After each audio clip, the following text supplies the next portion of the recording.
It started off as a simple idea. John Tobias and Ed Boon were the minds behind saying shock value can give us an edge. That turned into an arcade sensation. The reaction to the players was ridiculous. I mean, we'd see crowds of 50 people crowded around the game. People were driving from New York to play this new fighting game. And became one of the most controversial games in history. There was concern about these games and members of Congress talking about video games destroying our youth. If you don't do something about it, we will. This is the story of the highs. How can you not rip the spine out of somebody that you're playing against and not think this is the greatest game ever? And lows. Mortal Kombat 3 was a bit of a letdown. Of.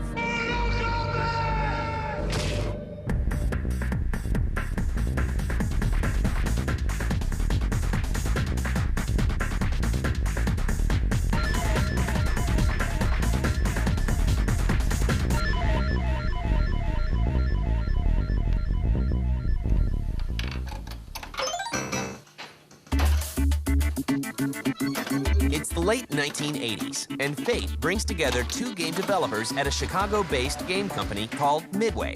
Their names are Ed Boon and John Tobias.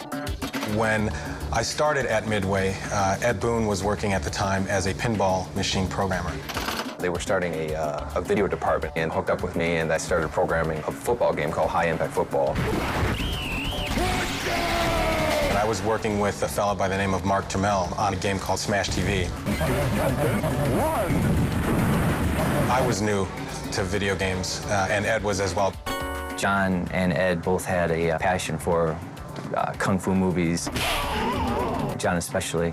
They both realized that they had the same interests. John Tobias and Ed Boon were sort of two of the chief innovators on the design and art side in Midway at the time. They were the minds behind saying shock value can give us an edge in terms of breaking into the market. Soon, the two decide to work together on a new game. So we had this conversation, and when neither of us had really worked on a game with each other, and said, you know, yeah, we should do a fighting game sometime. At the time, Midway had a hardware system that could support digitized graphics, which was fairly new back in the late 80s, early 90s. And we wanted to really take advantage of that. And we thought that a fighting game or something where characters could be represented very large on screen would be something that we could take advantage of and create a game around. They meet with an early setback. We wanted to make, you know, Van Damme, the video game. At the time, I think he might have signed a deal with Sega or something. You know, they said, you know, sorry you guys, but you can't have it. And, you know, Bloodsport, I think, had just come out, and we were all bummed out. But the release of a popular fighting game helps get their project off the ground. Street Fighter II had come out and proved successful in the arcades, and so that just kind of bolstered our desire to do a fighting game, and it also gave management the opportunity to give us the go-ahead to start work on the project. So we went into the back, you know, with the blue screen and videotaped some friends, you know, throwing kicks and punches, and I mocked something up in my office, and suddenly when we got this uppercut going, management came in and they saw it, and they were like, you know, okay, you know, green light. When we started work on Mortal Kombat, because we were digitizing actors, we needed to find real martial artists to work with.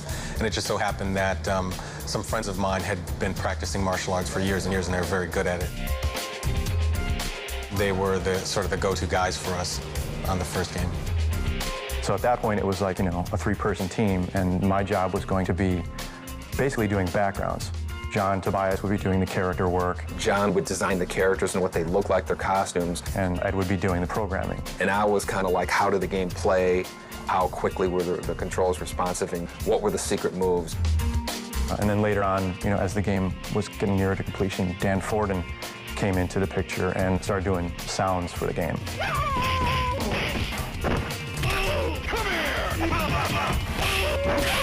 So it was really a four-person team. Mortal Kombat was just 4 people, really. It just started. Mortal Kombat is underway, but with established giants like Street Fighter II, will the team at Midway be able to make a game that can compete?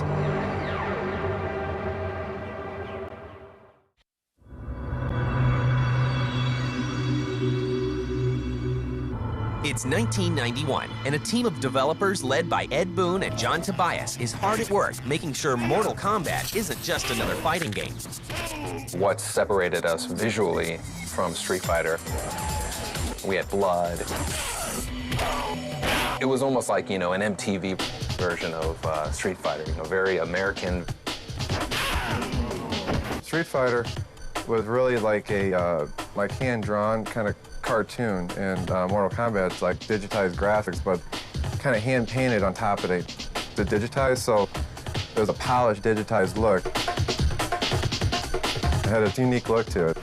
One of the first things Midway does is create a story with a distinct cast of characters. Mortal Kombat really started out as like this whole tournament thing.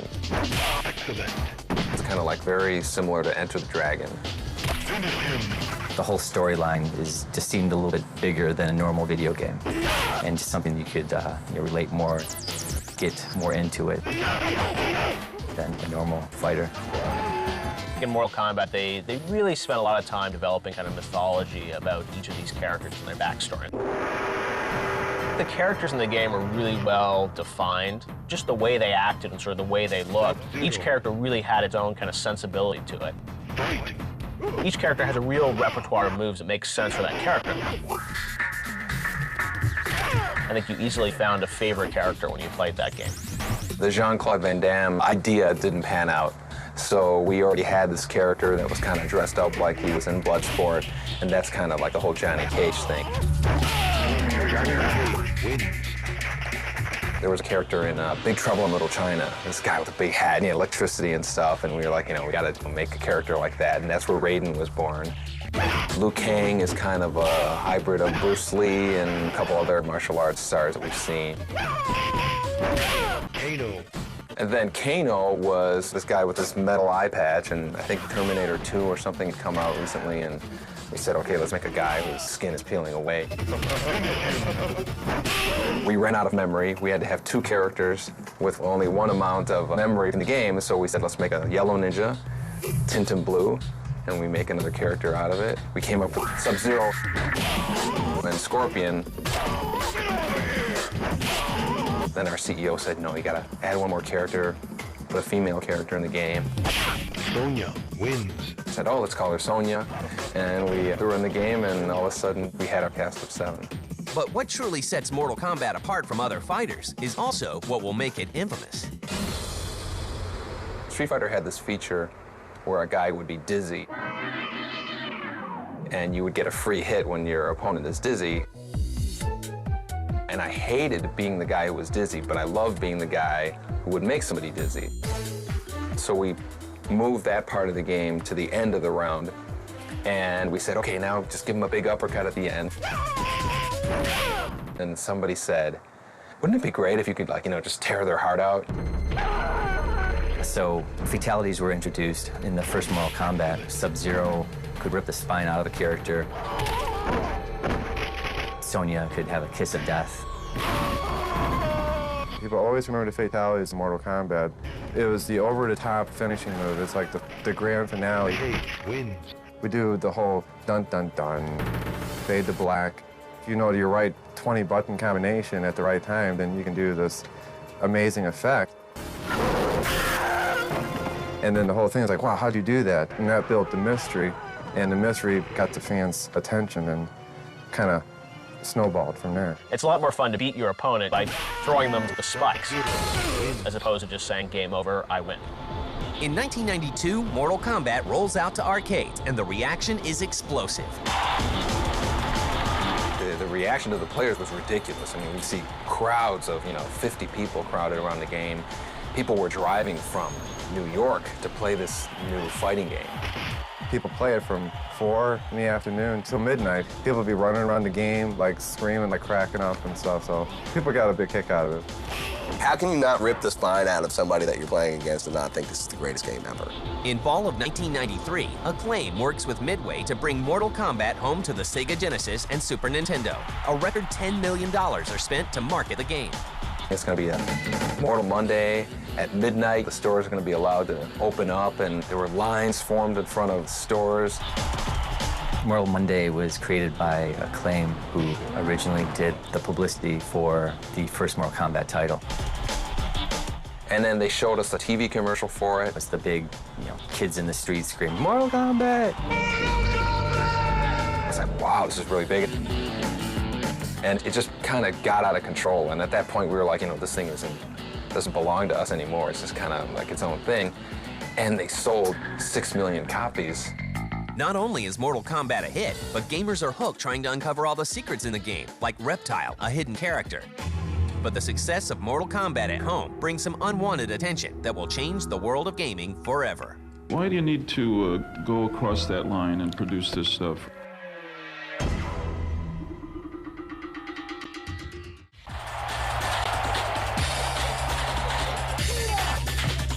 By 1993, Mortal Kombat is a nationwide phenomenon.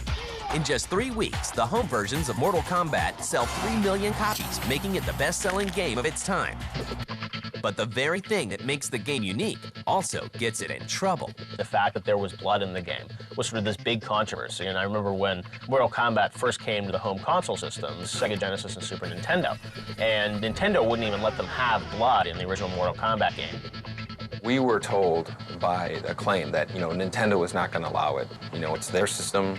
They had an image that they were really upholding, and they did not want a game that had blood in it, let alone fatalities.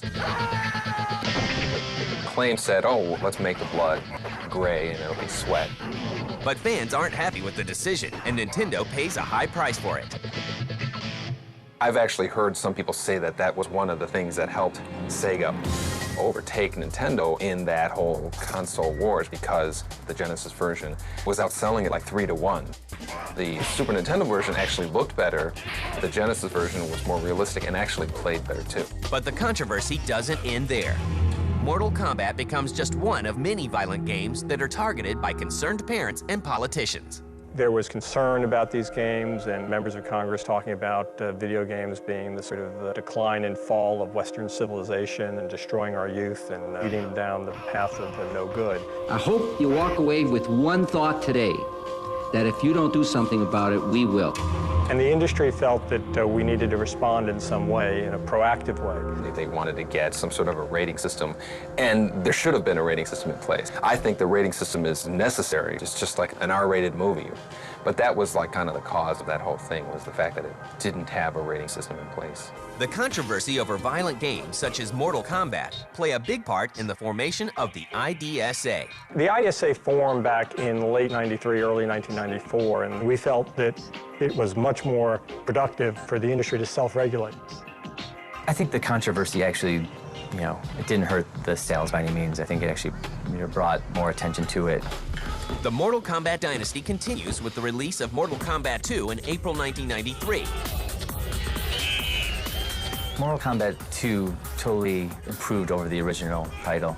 Technology improved. We got to make the characters look a lot more realistic than the first game. The storyline actually got to be more involved. Outworld was created during MK2. More popular characters were introduced in MK2. Jax was introduced. More fatalities were introduced. It just looked bigger, more colorful than the original. Fans just, till this day, MK2 is still #1 in a lot of players' eyes. And when MK2 heads to the home market, Nintendo keeps the blood in the game. The Mortal Kombat craze peaks in 1995 with the release of Mortal Kombat the Animated Series and the first Mortal Kombat movie. I clearly remember seeing on CNN, they said, you know, Mortal Kombat, $23 million, the second biggest August opening ever, and going, oh my God, this is insane.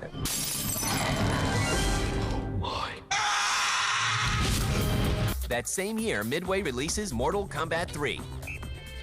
Mortal Kombat 3 probably had the toughest time of all the Mortal Kombats because it followed 2 climbing games in terms of features. We really wanted to add something to speed up the fighting, so we added the run button. And the run button let you kind of dash in there and get a bunch of hits in there. And we had changed a lot of the dynamics of the play mechanic. When MK3 heads to home consoles, Sony gets exclusive rights to the game for the PlayStation. Some fans aren't happy with the sequel's new features. One of the things that disappointed people with Mortal Kombat 3 was that they introduced a new combo system. The problem was the combo system was really, really complicated to learn.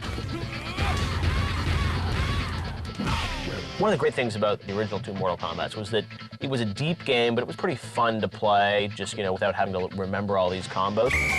Mortal Kombat 3 was a bit of a letdown. In 1996, Midway releases an updated version of Mortal Kombat 3 called Ultimate Mortal Kombat. Midway plans to take the franchise in a new direction with Mortal Kombat 4. But will it be too much of a departure from what made the series a success?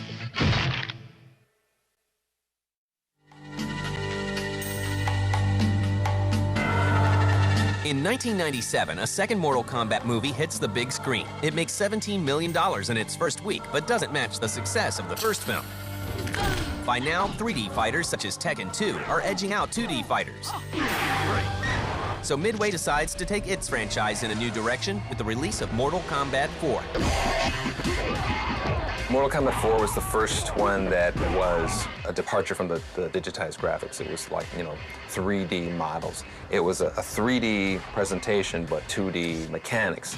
And I don't think that those two mixed as well together with that game. More than 2 million copies of Mortal Kombat 4 are sold, but the game receives mixed reviews, and fans of the series are beginning to lose interest. Mortal Kombat 4, showed some growing pains, I think, as they tried to learn about, how to do this game in 3D and how to make it fun. And, for the hardcore Mortal Kombat fans, I think they were nostalgic for the way Mortal Kombat 2 was, and they didn't necessarily want it to go to 3D.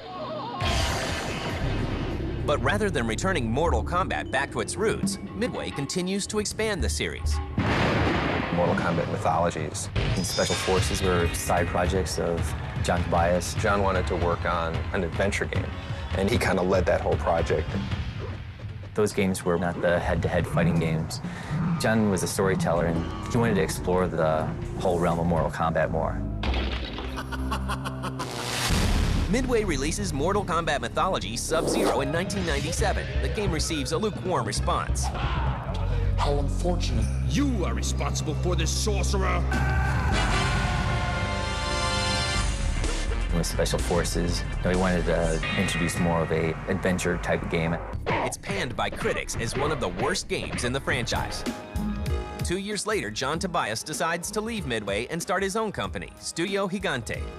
I was looking for an opportunity to kind of branch off and sort of retain a bit of ownership in the things that I create. And as an employee of a larger company, you can't really do that. And so I enjoyed my time at Midway. I thought that it was a fantastic place to work, and we did great things there. But for me and my career, it was time to move on. By 2001, the Mortal Kombat series is in a rut. Midway decides to abandon the arcade business and focus on the console market. Ed Boon and his team regroup for Mortal Kombat Deadly Alliance. What was different between MK Deadly Alliance and MK4 was that we just learned a lot more. We learned a lot about gameplay. We learned about how to be more proficient in 3D. We got more proficient with motion capture. We all really wanted to do a good job and try to revitalize it. Deadly Alliance comes out exclusively for home consoles in 2002, and for many fans, it revitalizes the series. Mortal Kombat, of course, made a surprising comeback. I don't think anybody quite expected Deadly Alliance to be as big a hit as it was. It was a multi-platinum seller. And in October 2004, Midway releases Mortal Kombat Deception. It's a 3D game, but it still has that classic Mortal Kombat kind of feel to it. I think people are going to look at this thing and go, wow, Mortal Kombat's more than just a fighting game. We've really enhanced the fighting engine with our backgrounds, giving them as much of an influence on the outcome of the fight as possible. This is the Dark Prison background. We're now looking at the death trap. You're not going to survive that. You can actually knock somebody back into this background here. You see him knocked down to the bottom. There's a weapon that you can grab. So it's a lot more of an immersive experience. It has the fighting game, it has a puzzle game, it has a board game, and then we have like the single-player conquest adventure mode. So all of these kind of mixed together, put it online. We're really excited about just how much stuff is crammed into this game. After Deception, there will definitely be another Mortal Kombat. We'll push it as far as we can go. No matter what the future brings to the Mortal Kombat series, there is no denying its effect on the world of gaming. It is fun to see Mortal Kombat still sort of there as one of the top products. It's the third or fourth biggest franchise in the world. I mean, it's a multi-billion-dollar with all the movies and the TV shows. To Ed's credit, you know, he's still there. He's still very faithful to the franchise that he built. Mortal Kombat has always tried to be just the most outrageous, fun experience for the player. That's why the fans keep coming in droves to play his games. Outstanding. It all started with Easter eggs. Before you know it, I couldn't get enough of God mode. When I don't punch him in, I get a little weak. I thought you were supposed to go backwards in Pitfall. I can't even make it through 2 levels without infinite ammo. I can't remember a time when I didn't use codes. They made up the codes, I just used them. No one's gonna find out. Get the latest cheat codes and walkthrough strategies for Grand Theft Auto San Andreas. Write the homie to see if you got what it takes. Cheat season premiere, Tuesday night at